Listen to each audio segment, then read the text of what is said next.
नमस्कार दोस्तों, कैसे हैं आप सब। दोस्तों, एप्पल ने iOS 15 को पब्लिक के लिए रिलीज कर दिया है और इस वीडियो में मैं आपको iOS 15 में आने वाले 20 नए फीचर्स के बारे में बताऊंगा। मेरा नाम है सिद्धार्थ और आप देख रहे हैं टेक्नो एडिक्ट्स इंडिया। दोस्तों, iOS 15 उन सभी डिवाइसेस पर अवेलेबल होगा जिस पर iOS 14 चल रहा है, यानी कि आईफोन 6s और 6s प्लस के बाद के सभी फोन्स में हमें iOS 15 देखने को मिलेगा। आप अपने स्क्रीन पर उन सभी फोन्स की लिस्ट देख सकते हैं जिनके ऊपर iOS 15 अवेलेबल है।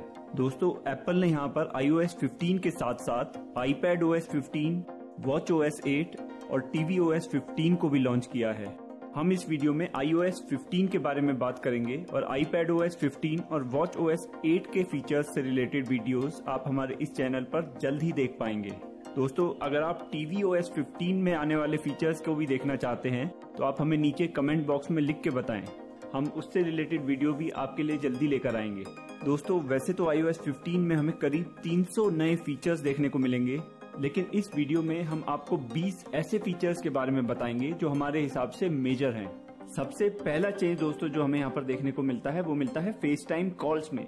फेस टाइम कॉल्स में iOS 15 में एप्पल ने काफी सारे चेंजेस किए हैं।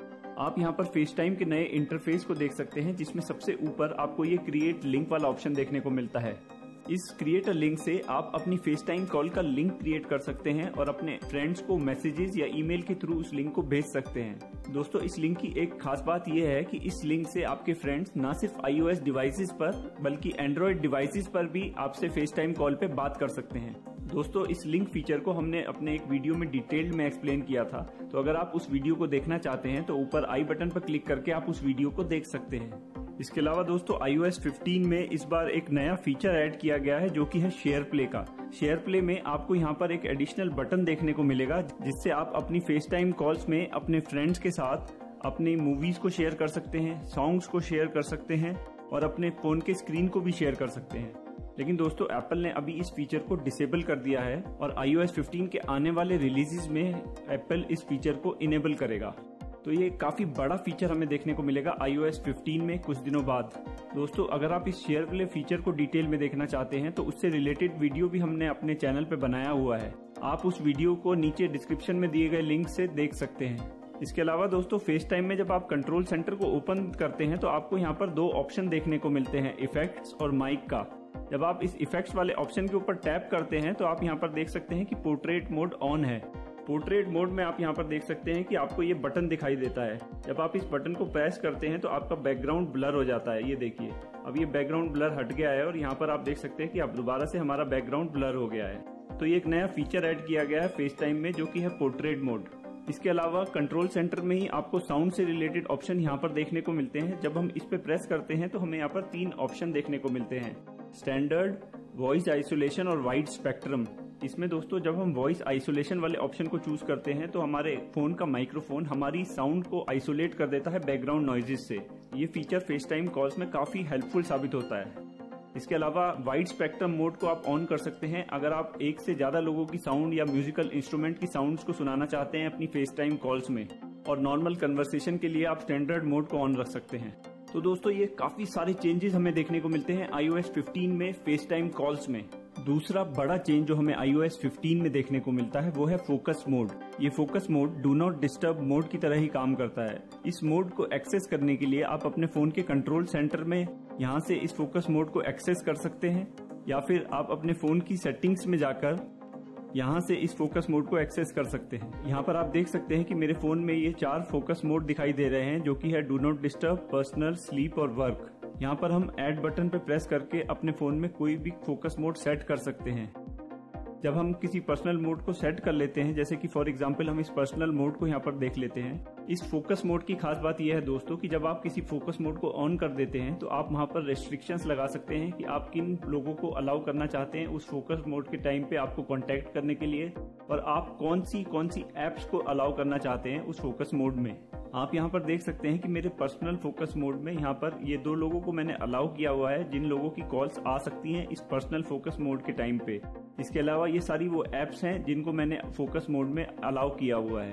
आप ऊपर इस टॉगल से इस पर्सनल फोकस मोड को यहाँ से ऑन या ऑफ कर सकते हैं। इसके अलावा आप अपने फोकस मोड में अपने डिफरेंट होम स्क्रीन्स को भी सेट कर सकते हैं। जैसे कि इस पर्सनल फोकस मोड में अगर मैं सेट करना चाहूँ तो मैं अपने होम स्क्रीन को सेट कर सकता हूँ इस ऑप्शन में।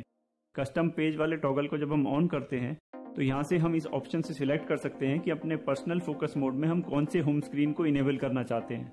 अगर मैं इस ऑप्शन को यहाँ से सिलेक्ट कर देता हूँ तो जब मैं यहाँ से अपने पर्सनल फोकस मोड को ऑन करूंगा तो आप यहाँ पर देख सकते हैं कि मेरे होम स्क्रीन पर सिर्फ एक ही पेज दिखाई देगा जिसको मैंने सिलेक्ट किया था अपने पर्सनल फोकस मोड के लिए। तो ये फीचर भी काफी हेल्पफुल हो सकता है हमें डिस्ट्रैक्शन फ्री रखने के लिए जब हम किसी पर्टिकुलर फोकस मोड को ऑन करते हैं। इसके अलावा दोस्तों आप ऑटोमेटिकली फोकस मोड को ऑन करने की सेटिंग भी यहाँ से कर सकते हैं। जैसे कि मैंने यहाँ पर सेट किया हुआ है कि रात को 8 से 10 बजे के बीच में मेरा personal focus mode automatically on हो जाता है।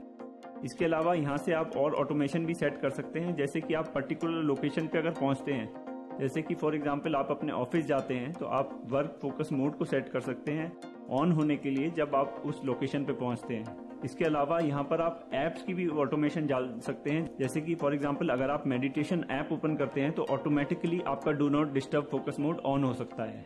ये फोकस मोड काफी हेल्पफुल फीचर है और मैं इसको काफी यूज करता हूँ अपने डे टू डे वर्क में। तीसरा बड़ा फीचर जो दोस्तों हमें iOS 15 में देखने को मिलता है वो है लाइव टेक्स्ट। दोस्तों इस लाइव टेक्स्ट फीचर में जब आप अपने फोन का कैमरा ओपन करते हैं और उसके सामने किसी ऐसे ऑब्जेक्ट को लाते हैं जिसके ऊपर टेक्स्ट लिखा हो, जैसे कि आप यहाँ पर देख सकते हैं कि मेरे इस कैमरा चार्जर पे कैनन लिखा है।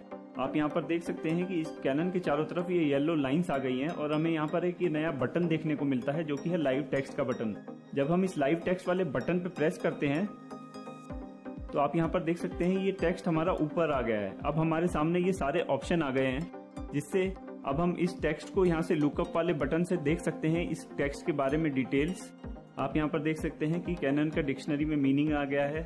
इसके अलावा ऐप स्टोर में कैनन की ऐप हमें देखने को मिल रही है, सीरी की डिटेल देखने को मिल रही है और सीरी वेबसाइट सजेशंस भी देखने को मिल रहे हैं। तो यहाँ पर लाइव टेक्स्ट के ये एडवांटेजेस हमें यहाँ देखने को मिलते हैं। इसके अलावा यहाँ पर हम इसको ट्रांसलेट भी कर सकते हैं और शेयर भी कर सकते हैं दूसरे लोगों के साथ। दोस्तों इस लाइव टेक्स्ट फीचर का एक और एडवांटेज है कि इसमें आप अपने फोन में सेव्ड फोटो या किसी और फोटो को भी यहाँ से सिलेक्ट करके उसमें लाइव टेक्स्ट फीचर को यूज कर सकते हैं। आप यहाँ पर देख सकते हैं कि इस फोटो में जब हम इस लाइव टेक्स्ट बटन को प्रेस करते हैं तो इस फोटो में जितना भी टेक्स्ट है वो हाईलाइट हो गया है। अब दोस्तों मजेदार बात यह है कि यहाँ पर आप देख सकते हैं कि यहाँ पर नीचे एक फोन नंबर दिया गया है। अगर हम इस नंबर पर प्रेस करते हैं तो आप यहाँ पर देख सकते हैं कि हम इस नंबर पे कॉल भी कर सकते हैं। तो इस लाइव टेक्स्ट फीचर की मदद से हम फोटोज में मौजूद नंबर्स को कॉल कर सकते हैं, मैसेजेस भेज सकते हैं, फेस टाइम कॉल्स भी कर सकते हैं। लेकिन दोस्तों ये फीचर सिर्फ iPhone 11 ऑनवर्ड्स ही काम करेगा क्योंकि इस फीचर के लिए हमें A12 बायोनिक चिप की रिक्वायरमेंट होती है और iPhone 11 से पुराने फोन्स में हमें A12 बायोनिक चिप देखने को नहीं मिलती है। तो दोस्तों ये काफी बढ़िया फीचर यहाँ पर ऐड किया गया है iOS 15 में। नेक्स्ट है दोस्तों सफारी में iOS 15 में काफी सारे चेंजेस हमें देखने को मिलते हैं। सबसे पहला चेंज जो यहाँ पर हमें देखने को मिलता है वो है ये बॉटम एड्रेस बार। अब iOS 15 में हमें अपना ये एड्रेस बार बॉटम में दिखाई देता है जो कि सिंगल हैंड यूज के लिए काफी एक्सेसिबल हो गया है। इसके अलावा हमें ये रीडिजाइंड होम स्क्रीन भी देखने को मिलता है iOS 15 में जो कि काफी कुछ मैक के सफारी जैसा लगता है। अगर आप इस होम स्क्रीन को एडिट करना चाहते हैं तो आप नीचे इस एडिट बटन के ऊपर प्रेस करके यहाँ से इसके डिफरेंट बैकग्राउंड इमेजेस को सिलेक्ट कर सकते हैं। जैसे कि फॉर एग्जांपल अगर हम इस इमेज को सिलेक्ट कर लेते हैं, अब यहाँ पर आप देख सकते हैं कि ये इमेज हमारे बैकग्राउंड में आ गई है होम पेज पे। इसके अलावा एडिट में आप यहाँ से डिफरेंट टॉगल्स को ऑफ कर सकते हैं जैसे कि favourite, frequently visited, shared with you, privacy report, Siri suggestions etcetera. Next change दोस्तों यहाँ पर हमें सफारी में देखने को मिलता है कि अब हम यहाँ पर सफारी में वॉइस सर्च भी कर सकते हैं। google.com, यहाँ पर आप देख सकते हैं कि यहाँ पर हमने वॉइस सर्च से google.com को ओपन कर दिया है। तो ये वॉइस सर्च का ऑप्शन यहाँ पर नया देखने को मिलता है iOS 15 में। इसके अलावा दोस्तों एक और नया फीचर यहाँ पर सफारी में ऐड किया गया है वो है टैब ग्रुप्स का। आप यहाँ पर देख सकते हैं कि जब हम इन बटन के ऊपर प्रेस करते हैं तो हमारा ये विंडो ओपन हो जाती है। इसमें जब हम इस स्टार्ट बटन के ऊपर प्रेस करते हैं तो यहाँ पे ये ऑप्शन देखने को मिलते हैं। इस ऑप्शन में हम यहाँ से एक नया टैब ग्रुप बना सकते हैं। अगर हम इस पे प्रेस करते हैं और नया टैब ग्रुप बना लेते हैं टेस्ट का और सेव कर देते हैं, अब यहाँ पर हम डिफरेंट वेबसाइट्स को यहाँ से ऐड कर सकते हैं। जैसे सबसे पहले हम यहाँ पर डाल देते हैं google.com, उसके बाद हम वापस जाके एक और वेबसाइट यहाँ पर डाल देते हैं apple.com, apple.in डाल देते हैं। तो आप यहाँ पर देख सकते हैं कि अब हमारे इस टैब ग्रुप में गूगल, एप्पल और ये स्टार्ट पेज आ गया है। अब यहाँ से हम अपनी टैब ग्रुप की डिफरेंट पेजेस पे जाना चाहते हैं तो आप यहाँ से नीचे से स्वाइप करके अपने डिफरेंट टैब ग्रुप्स में जा सकते हैं इस तरीके से। इसके अलावा अगर आप यहाँ पर नई विंडो खोलना चाहते हैं तो आप वापस यहाँ पर जाके नया स्टार्ट पेज डाल के यहाँ से नई विंडो खोल सकते हैं इस तरीके से। और अब अगर आप वापस उस टैब ग्रुप में जाना चाहते हैं तो आप यहाँ पर प्रेस करके यहाँ से इस टेस्ट वाले टैब ग्रुप में वापस जा सकते हैं जहाँ पर हमारे गूगल और एप्पल वाले वेब पेजेस थे। तो ये टैब ग्रुप वाला फीचर काफी यूजफुल फीचर साबित होने वाला है सफारी में। इसके अलावा दोस्तों अब हमें सफारी में टैप डाउन टू रिफ्रेश वाला ऑप्शन भी वापस देखने को मिलता है। ये फीचर iOS 14 में हटा दिया गया था समहाउ। सफारी में ही अगर आप इन दो AA वाले बटन के ऊपर प्रेस करते हैं तो आपको ये ऑप्शन देखने को मिलते हैं। इसमें सबसे ऊपर वाले शो टॉप एड्रेस बार वाले बटन के ऊपर प्रेस करके आप अपने इस एड्रेस बार को वापस ऊपर ले जा सकते हैं iOS 14 के एड्रेस बार की तरह ही। और अगर आप इसको वापस नीचे ले जाना चाहते हैं तो आप दोबारा से AA वाले बटन के ऊपर प्रेस करके इस शो बॉटम टैब बार वाले ऑप्शन को सिलेक्ट कर लीजिए और आपका एड्रेस बार वापस नीचे आ जाएगा। इसके अलावा दोस्तों एक और बड़ा चेंज जो हमें सफारी में इस साल देखने को मिलता है कि अब हम सफारी में एक्सटेंशंस को यूज कर सकते हैं अपनी डेस्कटॉप की तरह ही। आप ऐप स्टोर में जाके सर्च में सफारी एक्सटेंशन को सर्च कर सकते हैं और अपने सफारी ब्राउजर में इंस्टॉल कर सकते हैं। यहाँ पर आप देख सकते हैं कि हमें डिफरेंट सफारी एक्सटेंशंस यहाँ पर दिखाई दे रहे हैं। तो दोस्तों ये काफी सारे चेंजेस हमें सफारी में देखने को मिलते हैं iOS 15 में। नेक्स्ट चेंज दोस्तों हमें देखने को मिलता है नोटिफिकेशंस में। iOS 15 में जब हम अपनी नोटिफिकेशंस को देखते हैं तो सबसे पहला चेंज हमें यहाँ पर दिखाई देता है कि हमारी नोटिफिकेशन अब इस राउंडेड बॉक्स में हमें देखने को मिलती है। इसके अलावा नोटिफिकेशन में अब हमें कॉन्टैक्ट फोटोज भी देखने को मिलते हैं और ऐप आइकन्स भी हमें यहाँ पर थोड़े बड़े नजर आते हैं iOS 14 के मुकाबले। दूसरा बड़ा चेंज दोस्तों जो हमें नोटिफिकेशंस में देखने को मिलता है वो है नोटिफिकेशन समरी। जब हम अपने फोन में सेटिंग्स में नोटिफिकेशन वाले ऑप्शन में जाते हैं दोस्तों iOS 15 में अब हम अपनी नॉन इम्पोर्टेंट नोटिफिकेशंस को शेड्यूल कर सकते हैं दिन के किसी वक्त में। जैसे कि आप यहाँ देख सकते हैं कि मैंने अपने फोन में नोटिफिकेशंस को शेड्यूल किया हुआ है सुबह 8 बजे और शाम को 6 बजे। इन दो टाइम पे मुझे नोटिफिकेशंस की समरी देखने को मिलती है। यहाँ से आप इन नोटिफिकेशन समरी की सेटिंग को चेंज कर सकते हैं। यहाँ से एडिशनल समरी का शेड्यूल बना सकते हैं और नीचे से आप यहाँ पर देख सकते हैं कि कौन सी ऐप ने आपको कितने नोटिफिकेशन भेजे हैं अब तक। जैसे कि याहू मेल से मुझे 18 नोटिफिकेशन आए हैं, व्हाट्सएप से 17 नोटिफिकेशन आए हैं और भी आप नोटिफिकेशन नीचे देख सकते हैं। इसके अलावा नोटिफिकेशन में जब आप अपनी किसी नोटिफिकेशन में ऐसे साइड में ड्रैग करते हैं तो आपको ये ऑप्शन देखने को मिलते हैं ऑप्शंस और क्लियर ऑल। जब आप इस ऑप्शन वाले बटन पर टैप करते हैं तो यहाँ से आप ये सेटिंग्स में यहाँ से इस नोटिफिकेशन को टर्न ऑफ कर सकते हैं या म्यूट कर सकते हैं या ऐड टू नोटिफिकेशन समरी कर सकते हैं। तो ये कुछ चेंजेस हमें देखने को मिलते हैं नोटिफिकेशंस में iOS 15 में। नेक्स्ट है दोस्तों कुछ होम स्क्रीन चेंजेस जो हमें देखने को मिलते हैं iOS 15 में। सबसे पहला चेंज है दोस्तों कि अब हम अपने होम स्क्रीन पेजेस को यहाँ से रीअरेंज कर सकते हैं। जब हम अपने फोन को जिगली मोड में डालते हैं और यहाँ पर इन डॉट्स के ऊपर प्रेस करते हैं तो हमारे सामने ये होम स्क्रीन वाले ऑप्शन आ जाते हैं। हम यहाँ से किसी भी होम स्क्रीन को ड्रैग करके रीअरेंज कर सकते हैं इस तरीके से। अब आप यहाँ पर देख सकते हैं कि मेरा होम स्क्रीन यहाँ से रीअरेंज हो गया है कि पहला पेज मेरा ये हो गया, सेकंड जो अभी हमने डाला था वो हो गया है और जो हमारा सेकंड पेज था वो थर्ड पे चला गया है। तो इस तरीके से iOS 15 में अब आप अपने होम स्क्रीन पेजेस को बड़ी आसानी से रीअरेंज कर सकते हैं। इसके अलावा दोस्तों अब आप iOS 15 में सेम ऐप के दो या तीन आइकन को भी आराम से अपने होम स्क्रीन पे डाल सकते हैं। जैसा कि आप यहाँ पर देख सकते हैं कि मेरे यहाँ पे होम स्क्रीन पर एयरटेल के 2 आइकन आपको दिखाई दे रहे हैं। तो अब आप iOS 15 में ऐसा कर सकते हैं। दोस्तों इसका एडवांटेज ये है कि जैसा कि अभी हमने आपको फोकस मोड में बताया था कि आप डिफरेंट होम पेज सिलेक्ट कर सकते हैं, तो आप सेम ऐप को 2 डिफरेंट होम पेज पर डाल के डिफरेंट फोकस मोड में उन पेजेस को सिलेक्ट कर सकते हैं। इसके अलावा दोस्तों iOS 15 में अब आप फाइल्स को बड़ी आसानी से ड्रैग एंड ड्रॉप कर सकते हैं अक्रॉस ऐप। जैसे कि हम यहाँ पर इन 3 ऐप को सिलेक्ट कर लेते हैं और फिर इनको ड्रैग करते हैं और अपने होम स्क्रीन पर वापस जाते हैं और यहाँ पर इस नोट्स ऐप में इसको ड्रॉप कर देते हैं। तो यहाँ पर आप देख सकते हैं कि ये तीनों फोटोज नोट्स ऐप में बड़ी आसानी से ड्रैग एंड ड्रॉप हो गई हैं। इसके अलावा हमें iOS 15 में कुछ नए विजेट्स भी देखने को मिलते हैं, जैसे कि ये game centre विजेट, contacts विजेट, find my विजेट, app store विजेट, sleep विजेट और ये मेल विजेट। इसके अलावा दोस्तों स्क्रीन टाइम विजेट में अब हमें यहाँ पर अपनी फोटोज देखने को मिलती हैं iOS 15 में। नेक्स्ट है दोस्तों कुछ सेटिंग चेंजेस जो हमें iOS 15 में देखने को मिलते हैं। सबसे पहला चेंज जो हमें यहाँ पर देखने को मिलता है वो है कि सेटिंग्स के सारे ऑप्शन अब हमें ये राउंडेड बॉक्सेस में देखने को मिलते हैं और यही थीम हमारे बाकी एप्स में भी कैरी फॉरवर्ड हो रही है। जैसे कि हमने आपको दिखाया था कि नोटिफिकेशन में भी हमें ये राउंडेड बॉक्सेस ही देखने को मिलते हैं अब। इसके अलावा दोस्तों अगर आपके फोन में बीटा प्रोफाइल्स इंस्टॉल्ड हैं तो उस बीटा प्रोफाइल ऑप्शन को भी अब यहाँ पर चेंज कर दिया गया है अगर आप सेटिंग्स में जनरल टैब में जाते हैं तो आपको बीटा प्रोफाइल अब यहाँ पर नीचे VPN एंड डिवाइस मैनेजमेंट वाले ऑप्शन में देखने को मिलती है। एक चेंज दोस्तों यहाँ पर हमें देखने को मिलता है जनरल में, ट्रांसफर और रीसेट आईफोन में। जब हम इस ऑप्शन में जाते हैं तो हमें ये नया स्क्रीन देखने को मिलता है, जहाँ पे आप ऊपर देख सकते हैं कि ये हमें प्रिपेयर फॉर न्यू आईफोन का ऑप्शन देखने को मिल रहा है। यहाँ पर हम अपने नए आईफोन में डेटा ट्रांसफर कर सकते हैं इस ऑप्शन के थ्रू। इसके अलावा पहले हमें रीसेट के सारे ऑप्शन यहाँ पर देखने को मिलते थे, जिनको अब यहाँ पर नीचे शिफ्ट कर दिया गया है। जब हम इस रीसेट वाले ऑप्शन पर टैप करते हैं तो हमें ये सारे ऑप्शंस देखने को मिलते हैं। इसके अलावा erase all contents in setting वाला ऑप्शन हमें यहाँ पर देखने को मिलता है। इसके ऊपर टैप करके हमारे सामने ये स्क्रीन आ जाता है, जिसमें हमें ये सारे ऑप्शन देखने को मिलते हैं कि हमारे फोन में क्या क्या चीजें डिलीट हो जाएंगी। इसके अलावा दोस्तों कुछ चेंजेस हमें यहाँ पर एक्सेसिबिलिटी वाले सेक्शन में देखने को मिलते हैं, जिसमें यहाँ पर एयरपोर्ट्स वाले सेक्शन में अब हमें यहाँ पर नीचे स्पेशल ऑडियो हेड ट्रैकिंग का ऑप्शन देखने को मिलता है।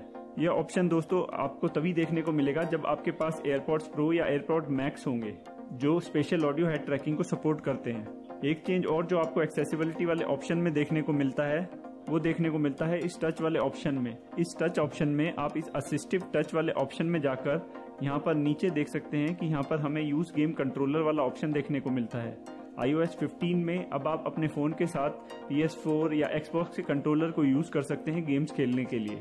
इसके अलावा दोस्तों एक्सेसिबिलिटी में ही आपको अब पर ऐप सेटिंग भी देखने को मिलती है, जिसमें आप डिफरेंट ऐप के लिए कस्टमाइज सेटिंग कर सकते हैं। जैसे कि अगर आप किसी ऐप को यहाँ से सिलेक्ट करते हैं तो आप देख सकते हैं कि यहाँ से आप उस ऐप में टेक्स्ट को बोल्ड कर सकते हैं, बड़ा कर सकते हैं, बटन शेप्स को चेंज कर सकते हैं, ऑन ऑफ लेबल लगा सकते हैं। तो इस तरीके कस्टमाइजेशन आप पर ऐप में कर सकते हैं iOS 15 में। और ये चेंजेस दोस्तों यहाँ पर आप कंट्रोल सेंटर में इस AA वाले ऑप्शन में भी कर सकते हैं, जिसके ऊपर प्रेस करके किसी पर्टिकुलर ऐप की सेटिंग्स को चेंज कर सकते हैं या सारी ऐप्स की सेटिंग को चेंज कर सकते हैं। जैसे कि यहाँ से आप टेक्स्ट साइज को बड़ा छोटा कर सकते हैं सेटिंग्स के लिए, या फिर सारी ऐप्स के टेक्स्ट साइज को यहाँ से बड़ा और छोटा कर सकते हैं। नेक्स्ट चेंज दोस्तों हमें देखने को मिलता है वेदर ऐप में। वेदर ऐप में अब काफी इंटरेस्टिंग एनिमेशंस ऐड कर दिए गए हैं। आप यहाँ पर देख सकते हैं कि यहाँ पर मुंबई में रेनफॉल वाला एनिमेशन आपको देखने को मिलता है। अगर हम यहाँ पर इसको चेंज करके न्यू दिल्ली कर देते हैं तो यहाँ पर आपको क्लाउड्स मूव करते हुए दिखाई देंगे। तो इस तरीके के एनिमेशन अब वेदर ऐप में ऐड कर दिए गए हैं। लेकिन दोस्तों ये एनिमेशंस भी आपको नए फोन्स में ही देखने को मिलेंगे, पुराने आईफोन्स में ये वेदर एनिमेशंस अवेलेबल नहीं है। इसके अलावा दोस्तों अगर आप यहाँ पर इस बटन के ऊपर प्रेस करते हैं तो आप इस स्क्रीन पे आ जाते हैं, और यहाँ पर इस बटन पे प्रेस करके आप वेदर ऐप में टेम्परेचर, प्रेसिपिटेशन और एयर क्वालिटी को भी देख सकते हैं। जैसे कि अगर हम यहाँ प्रेसिपिटेशन वाले ऑप्शन पे जाते हैं तो यहाँ पर हमें 12 आवर फोरकास्ट देख सकते हैं बारिश का। इसी तरीके से यहाँ से हम एयर क्वालिटी को भी देख सकते हैं न्यू दिल्ली की। इसके अलावा अगर हम इस वेदर ऐप में नीचे जाते हैं तो यहाँ पर और भी डिटेल्स आप देख सकते हैं, जैसे UV index, sunset time, wind, rainfall, humidity, visibility और प्रेशर। तो ये कुछ चेंजेस हमें यहाँ पर देखने को मिलते हैं वेदर ऐप में iOS 15 में। नेक्स्ट चेंज दोस्तों हमें देखने को मिलता है फोटोज ऐप में। फोटोज ऐप में अब यहाँ पर अगर आप इस फॉर यू वाले टैब में जाते हैं तो आपको यहाँ पर ये मेमोरीज वाला ऑप्शन देखने को मिलता है। इस मेमोरी वाले ऑप्शन में अगर आप इस बटन के ऊपर टैप करते हैं तो आप यहाँ से इस मेमोरी के डिफरेंट म्यूजिक को सिलेक्ट कर सकते हैं। एप्पल यहाँ पर आपको डिफरेंट म्यूजिक सजेशन देता है आपकी मेमोरी में ऐड करने के लिए। इसके अलावा इस बटन से आप इस मेमोरी के लुक्स को भी चेंज कर सकते हैं, black and white, original, warm, dark, contrast, cool, bright etcetera. तो ये फोटो मेमोरीज में कुछ चेंजेस हमें देखने को मिलते हैं iOS 15 में। इसके अलावा दोस्तों iOS 15 में अगर हम किसी फोटो को ओपन करते हैं और फिर इस आई बटन के ऊपर प्रेस करते हैं तो हम उस फोटो का मेटा डेटा देख सकते हैं, जैसे कि हमने उस फोटो को कौन से कैमरा से लिया है। यहाँ पर आप देख सकते हैं कि यह फोटो iPhone 12 Pro Max से ली गई है वाइड कैमरा से, जिसमें 26 mm फोकल लेंथ और f1.6 का अपर्चर यूज हुआ है। तो इस तरीके की डिटेल अब आप अपनी फोटो में देख सकते हैं iOS 15 में। नेक्स्ट दोस्तों यहाँ पर हमें कुछ चेंजेस देखने को मिलते हैं प्राइवेसी से रिलेटेड। अगर आप अपने फोन की सेटिंग्स में अपने Apple ID सेटिंग्स में जाते हैं तो यहाँ पर आप इस iCloud वाले ऑप्शन में अब ये नया ऑप्शन देख सकते हैं iCloud Plus का। दोस्तों ये iCloud Plus एक पेड सब्सक्रिप्शन है जिसमें आपको ये अब नया ऑप्शन देखने को मिलता है प्राइवेट रिले का, जो कि अभी बीटा वर्जन में चल रहा है। इस प्राइवेट रिले में दोस्तों आप अपनी इंटरनेट एक्टिविटी को प्राइवेट रख सकते हैं, कुछ VPN की तरह। यहाँ पर जब हम प्राइवेट रिले को ऑन करने के बाद इंटरनेट को ब्राउज करते हैं तो हमारा IP एड्रेस हाइड हो जाता है और हमारी ब्राउजिंग हिस्ट्री जो है वो प्रोटेक्ट रहती है। इसके अलावा दोस्तों यहाँ पर एक और फीचर हमें देखने को मिलता है हाइड माई ईमेल का। जब हम इस हाइड माई ईमेल वाले ऑप्शन को ऑन कर देते हैं और किसी पर्टिकुलर ऐप में लॉगिन करते हैं तो एप्पल की तरफ से हमारा एक वर्चुअल ईमेल आईडी वहां पर चला जाता है और हमारा एक्चुअल ईमेल आईडी प्रोटेक्ट रहता है। तो इस तरीके से हम उस ऐप से अपने ईमेल आईडी को हाइड कर सकते हैं। तो ये प्राइवेसी से रिलेटेड दो बड़े इंपॉर्टेंट फीचर ऐड किए गए हैं iOS 15 में, जो कि है प्राइवेट रिले और हाइड माई ईमेल। इसके अलावा दोस्तों एक और ऑप्शन जो हमें यहाँ पर देखने को मिलता है वो मिलता है प्राइवेसी में, और वो है रिकॉर्ड ऐप एक्टिविटी, जहां पर जब आप इस ऑप्शन को इनेबल कर देते हैं तो हमारा फोन 7 डेज की समरी बना के देता है हमें उन ऐप्स की जो हमारे डेटा को एक्सेस कर रही हैं, और वो बताता है कि कौन सी ऐप हमारे डेटा को किस तरीके से यूज कर रही है। तो ये काफी इंपॉर्टेंट फीचर है ये जानने के लिए कि कौन सी ऐप हमारा कौन सा डेटा को किस तरीके से यूज कर रही है। नेक्स्ट चेंज दोस्तों हमें देखने को मिलता है एप्पल की हेल्थ ऐप में। हेल्थ ऐप में अब आप यहाँ पर ट्रेंड्स देख सकते हैं, जैसे कि आप यहाँ पर देख सकते हैं ट्रेंड्स दिखाई दे रहे हैं फ्लाइट क्लाइम्ड के, स्टेप्स के, वॉकिंग और रनिंग डिस्टेंस के। तो यहाँ पर ये iOS 15 में ट्रेंड्स ऐड कर दिए गए हैं एप्पल हेल्थ ऐप में। इसके अलावा यहाँ पर आपको वॉकिंग स्टेडीनेस का ऑप्शन देखने को मिलता है, जिसमें आपकी वॉकिंग स्टेडीनेस गेज की जाती है आपके आईफोन और एप्पल वॉच की मदद से। इसके अलावा यहाँ पर अब आप अपने एप्पल हेल्थ डेटा को अपने फ्रेंड्स के साथ, फैमिली मेंबर्स के साथ या अपने डॉक्टर्स के साथ शेयर कर सकते हैं इस शेयरिंग वाले ऑप्शन के साथ। दोस्तों जब आप अपने इस पर्सनल डेटा को यहाँ पर शेयर करते हैं तो वो सारा डेटा आपके और उस पर्सन के बीच में ही रहता है जिस पर्सन के साथ आप उस डेटा को शेयर कर रहे हैं। ये डेटा किसी तरीके से एप्पल के सर्वर में नहीं जाता है। और लास्टली दोस्तों अब आप एप्पल हेल्थ में अपने ब्लड ग्लूकोज डेटा को यहाँ से मॉनिटर कर सकते हैं, यहाँ से डेटा को ऐड करके। तो ये कुछ चेंजेस हमें एप्पल हेल्थ ऐप में देखने को मिलते हैं iOS 15 में। नेक्स्ट चेंज दोस्तों हमें देखने को मिलता है आई मैसेजेस में। मैसेजेस में अब हमें नया कोलाज का ऑप्शन देखने को मिलता है। जब हमें कोई मल्टीपल फोटोज भेजता है तो हमें इस तरीके का कोलाज देखने को मिलता है। जब हमें कुछ फोटोज भेजी जाती हैं तो हमें इस तरीके का कोलाज दिखाई देता है। और जब हमें कोई मल्टीपल फोटोज भेजता है, जैसे कि फॉर एग्जांपल यहाँ पर हमें 16 फोटोज रिसीव हुई हैं, तो यहाँ पे हमें इस तरीके का कोलाज देखने को मिला है। इसके ऊपर टैप करके हम डिफरेंट फोटोज को यहाँ से देख सकते हैं, और इस बटन पे प्रेस करके हम इन सारी फोटोज को यहाँ पर डाउनलोड भी कर सकते हैं। इसके अलावा दोस्तों अब हमें आई मैसेजेस में काफी सारे नए मेमोजीज देखने को मिलते हैं। यहाँ पर अब हमें कुछ नए हेडगियर के ऑप्शन देखने को मिलते हैं, कुछ नए क्लोथिंग के ऑप्शन देखने को मिलते हैं। इसके अलावा कुछ फेस कवरिंग के ऑप्शन भी हमें यहाँ पर देखने को मिलते हैं। तो ये कुछ नए चेंजेस हमें यहाँ पर मेमोजीज में देखने को मिलते हैं iOS 15 में। एक फीचर दोस्तों यहाँ पर iOS 15 में वापस लाया गया है, वो है टेक्स्ट मैग्नीफायर वाला फीचर। जब आप किसी टेक्स्ट को यहाँ पर मैसेजेस में टाइप करते हैं तो और उसके ऊपर ऐसे स्क्रॉल करते हैं तो आप यहाँ पर देख सकते हैं कि टेक्स्ट मैग्नीफायर वाला ऑप्शन आपको देखने को मिलता है। ये टेक्स्ट मैग्नीफायर वाला फीचर आपको iOS 13 में देखने को मिलता था, लेकिन समहाउ iOS 14 में इसको रिमूव कर दिया गया था और अब iOS 15 में इसको वापस लाया गया है। ये मैग्नीफाइंग फीचर आपको टेक्स्ट को एडिट करने के लिए काफी अच्छा फीचर है। नेक्स्ट है दोस्तों नोट्स ऐप। नोट्स ऐप में भी दोस्तों हमें कुछ चेंजेस देखने को मिलते हैं iOS 15 में। सबसे पहला चेंज दोस्तों यहाँ पर हमें जो देखने को मिलता है कि यहाँ पर हमें एक क्विक नोट वाला ऑप्शन देखने को मिलता है। ये क्विक नोट का फीचर हमें iPadOS 15 में देखने को मिलता है। दोस्तों अगर आप इस क्विक नोट फीचर के बारे में डिटेल में जानना चाहते हैं तो आप उससे रिलेटेड हमारा वीडियो ऊपर आई बटन पर क्लिक करके देख सकते हैं। तो अगर आप अपने आईपैड पे कोई क्विक नोट बनाते हैं तो आप उन क्विक नोट्स को यहाँ पर अपने आईफोन में भी आप देख सकते हैं। इसके अलावा दोस्तों अब आप अपने नोट्स में टैग्स का यूज कर सकते हैं और लोगों को मेंशन कर सकते हैं अपने नोट्स में फ्यूचर रेफरेंस के लिए और कोलैबोरेशन के लिए। नेक्स्ट चेंज दोस्तों हमें देखने को मिलता है कैमरा ऐप में। कैमरा ऐप में दोस्तों iPhone 12 ऑनवर्ड्स एक चेंज किया गया है जिसमें पैनोरामिक मोड में जियोमेट्रिक डिस्टॉर्शन को रिड्यूस कर दिया गया है काफी हद तक। इसके अलावा दोस्तों यहाँ पर क्विक टेक वीडियो मोड में भी थोड़ा चेंज किया गया है। आप अपने फोन में जब फोटो मोड में होते हैं और इस बटन के ऊपर प्रेस करके ऊपर की तरफ स्वाइप करते हैं तो यहाँ पर आप क्विक टेक वीडियो मोड में चले जाते हैं। अब आप इसमें ऊपर और नीचे करके इसमें जूम इन और जूम आउट कर सकते हैं iOS 15 में। एक चेंज और दोस्तों यहाँ पर हमें iOS 15 में देखने को मिलता है कि अब आप अपने कैमरा में नाइट मोड को ऑफ कर सकते हैं। अगर हम अपने फोन के कैमरा के सामने यहाँ पर हाथ रख देते हैं तो आप यहाँ देख सकते हैं कि हमारा फोन का कैमरा नाइट मोड में चला गया है। जब हम इसके ऊपर प्रेस करते हैं तो हमें ये बार यहाँ पर देखने को मिलता है। अगर हम इसको पूरी लेफ्ट हैंड साइड पे ले जाते हैं तो यहाँ पर आप देख सकते हैं कि हमारा नाइट मोड ऑफ हो गया है। तो इस तरीके से iOS 15 में हम अपने फोन के कैमरा का नाइट मोड अब ऑफ कर सकते हैं। नेक्स्ट चेंज दोस्तों हमें देखने को मिलता है सिरी में। iOS 15 में अब हमें ऑफलाइन सिरी का सपोर्ट देखने को मिलता है। दोस्तों अब तक सिरी को यूज करने के लिए हमें अपने फोन में इंटरनेट की रिक्वायरमेंट रहती थी, लेकिन अब iOS 15 में हम सिरी से कुछ फंक्शंस करा सकते हैं बिना इंटरनेट की रिक्वायरमेंट के। चलिए देखते हैं कि ये फीचर कैसे काम करता है। अगर हम अपने फोन में एयरप्लेन मोड ऑन कर देते हैं, ओपन मैसेजेस, तो यहाँ पर आप देख सकते हैं कि सिरी को ऑफलाइन मोड में यूज करके हमने मैसेजेस को ओपन करा दिया है। तो इस तरीके के कुछ ऐसे फीचर्स हैं जो कि आप सिरी के ऑफलाइन मोड में यूज कर सकते हैं।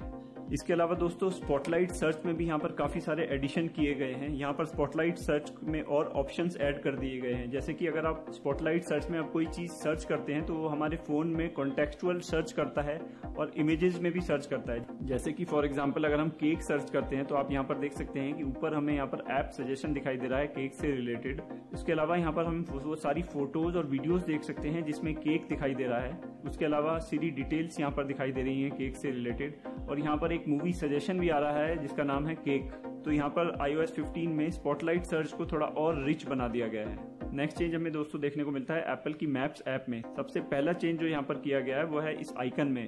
iOS 15 में मैप आइकन को थोड़ा सा चेंज कर दिया गया है। इसके अलावा दोस्तों अगर हम अब एप्पल मैप्स को ओपन करते हैं और इस तरीके से जूम आउट करते हैं तो हमें ये ग्लोब ऑप्शन देखने को मिलता है अब iOS 15 में। लेकिन ये ग्लोब ऑप्शन भी आपको न्यूअर आईफोन में ही देखने को मिलेगा, पुराने आईफोन में ये ग्लोब ऑप्शन आपको देखने को नहीं मिलेगा। इसके अलावा दोस्तों कुछ पर्टिकुलर सिटीज में हमें डिटेल्ड एप्पल मैप अब देखने को मिलेंगे, जैसे कि लंदन और यूएस की कुछ सिटीज। यहाँ पर मैप्स को थोड़ा और डिटेल बना दिया गया है और लैंडमार्क्स को भी थोड़ा और हाईलाइट किया गया है एप्पल मैप में। नेक्स्ट चेंज दोस्तों हमें देखने को मिलता है क्लॉक ऐप में। क्लॉक ऐप में अब आप अलार्म को चेंज करने के लिए उस अलार्म के ऊपर टैप करके उसको यहाँ से एडिट कर सकते हैं। iOS 14 में आपको अलार्म को एडिट करने के लिए ऊपर एडिट बटन के ऊपर टैप करना पड़ता था, लेकिन iOS 15 में अब डायरेक्टली आप किसी भी अलार्म के ऊपर टैप करके उसे एडिट कर सकते हैं। इसके अलावा अब आप इस स्क्रॉल व्हील की मदद से आराम से अलार्म सेट कर सकते हैं। iOS 14 में यहाँ पर आपको नंबर ऐड करना पड़ता था। तो ये एक छोटे से चेंजेस यहाँ पर हमें देखने को मिलते हैं क्लॉक ऐप में। नेक्स्ट चेंज दोस्तों हमें देखने को मिलता है ट्रांसलेट ऐप में। ट्रांसलेट ऐप में दोस्तों अब आपको सिस्टम वाइड ट्रांसलेशन देखने को मिलता है। जैसे कि हमने आपको लाइव टेक्स्ट वाले फीचर में दिखाया था कि हम लाइव टेक्स्ट से किसी भी टेक्स्ट को सिलेक्ट करके उसको वहां से आसानी से ट्रांसलेट कर सकते हैं। उसी तरीके से आप अपने आईफोन में किसी भी ऐप में जाकर किसी भी टेक्स्ट को आसानी से ट्रांसलेट कर सकते हैं। जैसे कि आप यहाँ पर देख सकते हैं कि इस Amazon ऐप में हमने इस टेक्स्ट को सिलेक्ट किया और अब आपको यहाँ पर ऊपर ट्रांसलेट का ऑप्शन देखने को मिल रहा है। इस ट्रांसलेट वाले ऑप्शन के ऊपर टैप करके हम बड़ी आसानी से इस टेक्स्ट का ट्रांसलेशन देख सकते हैं। यहाँ पर आप देख सकते हैं कि इस टेक्स्ट का ट्रांसलेशन हमें देखने को मिल रहा है। हम उस टेक्स्ट का प्रोनाउंसिएशन भी सुन सकते हैं इस प्ले वाले बटन के ऊपर टैप करके। और लास्टली दोस्तों अब हमें iOS 15 में 2 फैक्टर ऑथेंटिकेशन देखने को मिलता है। जब हम अपने फोन की सेटिंग्स में पासवर्ड वाले ऑप्शन में जाते हैं, यहाँ पर आप इनमें से किसी भी ऐप को सिलेक्ट करके उसमें 2 फैक्टर ऑथेंटिकेशन यहाँ से सेट कर सकते हैं। यहाँ पर आप इस ऑप्शन के ऊपर टैप करके आसानी से 2 फैक्टर ऑथेंटिकेशन को सेटअप कर सकते हैं, सेटअप की से या QR कोड से। इस तरीके से आप iOS 15 में आप किसी भी ऐप में 2 फैक्टर ऑथेंटिकेशन को इनेबल कर सकते हैं। तो दोस्तों ये हैं वो 20 चेंजेस और फीचर जो हमारे हिसाब से iOS 15 में आने वाले सबसे बड़े चेंजेस हैं। हमें उम्मीद है कि आपको ये वीडियो यूजफुल लगा होगा। अगर आपको ये वीडियो पसंद आया हो तो इसे लाइक करें, अपने दोस्तों और परिवार के लोगों के साथ शेयर करें, हमारे चैनल को सब्सक्राइब करें और बेल आइकन को दबाना ना भूलें, जिससे जब भी हमारा कोई नया वीडियो आए तो आपको उसकी जानकारी मिल सके। धन्यवाद।